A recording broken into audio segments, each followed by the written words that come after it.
ओम नमो नारायण। पुनः एक बार श्री गणेश जी के चरण कमलों में वंदन करके गुरु महाराज के चरणों का स्मरण करके हम कथा को आगे बढ़ाते हैं।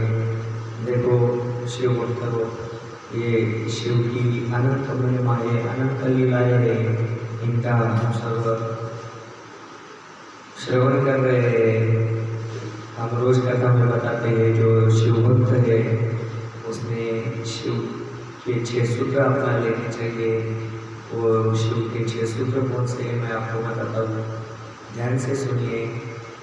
शिव भक्त में रोज अपने मस्तक पर भस्म का त्रिपुंड लगाना चाहिए।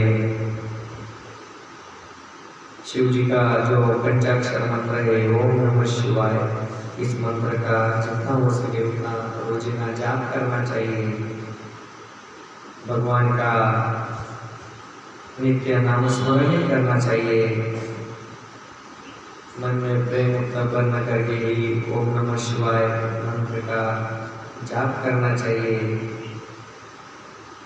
गले में रुद्राक्ष की माला धारण करनी चाहिए और नित्य एक लोटा शिव जी पर जल चढ़ाना चाहिए। जो भी शिव भक्त इस तरीके से 6 सूत्रों को अपने जीवन में उतार लेता है वो निश्चित ही शिव का परम प्रिय भक्त होकर शिवलोक को प्राप्त होता है, इसमें कोई संदेह नहीं है। हमने कल द्वितीय रुद्र संहिता के प्रथम खंड सृष्टि पाख्यान नारदाय विष्णु उपदेश वर्णन सुना।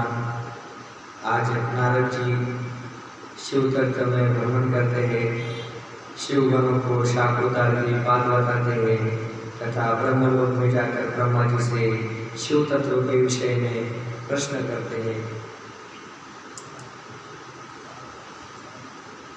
तब सूत जी बोले, हे महर्षियों, भगवान श्री हरि के अंतर्ध्यान हो जाने पर मुनि श्रेष्ठ नारद शिवलिंग का भक्तिपूर्वक दर्शन करते हुए पृथ्वी पर विचरने लगे। ब्राह्मणों भूमंडल पर घूम फिर कर उन्होंने भोग और मोक्ष देने वाले बहुत से शिवलिंगों का प्रेम पूर्वक दर्शन किया। दिव्य दर्शी नारद भूतल के सर्व तीर्थों में विचर कर रहे थे और इस समय उनका चित्त शुद्ध है यह जानकर वो दोनों शिवगण उनके पास गए। वे दोनों शिवगण शाप से उतार की इच्छा से आदर पूर्वक मस्तक झुकाकर भली प्रांति प्रणाम करके मुनि के दोनों पैर पकड़कर आदर पूर्वक रूप से कहने लगे, हे ब्रह्मपुत्र देवर्षि, प्रेम पूर्वक हम दोनों को बताई, हम दोनों को बातों को सुनिए। वास्तव में हम दोनों ही आपका अपराध करवाने वाले हैं, ब्राह्मण नहीं है। हे मुनि, हे विप्र, आपका अपराध करने वाले हम दोनों शिव के गण हैं। राजकुमारी श्रीमती स्वयंवर में आपका चित्त माया से मोहित हो रहा था। उस समय परमेश्वर की प्रेरणा से आपने हम दोनों को शाप दे दिया। वहाँ कुछ समय जाकर हमें चुप रहे जाना ही अपने जीवन का रक्षा का उपाय समझा। इसमें किसका दोष नहीं है, हमें अपने कर्म का ही फल प्राप्त हुआ है। प्रभु, अब आप प्रसन्न होइए और हम दोनों पर अनुग्रह कीजिए। तब सूत जी बोलते हैं, उन दोनों गणों के द्वारा भक्तिपूर्वक ऐसे कहे जाने पर पश्चाताप करते हुए देवर्षि नारद प्रेम पूर्वक कहने लगे, आप दोनों महादेव के गण हैं और तत्पुरुषों के लिए परम सम्मानीय है। अंत मेरे मोहरहित एवं सुखदायक यथार्थ वचनों को सुनिए। पहले निश्चय ही स्वेच्छावश मेरी बुद्धि भ्रष्ट हो गई थी और मैं सर्वथा मोह के वशीभूत हो गया था, इसलिए आप दोनों को कुबुद्धि वाले मैंने शाप दे दिया। हे शिवगणों, मैंने जो कुछ कहा है वो वैसा ही होगा, फिर भी मेरी बात सुने। मैं आपके लिए शापोत्तार की बात बता रहा हूँ, आप लोग आज मेरे अपराध को क्षमा कर दे।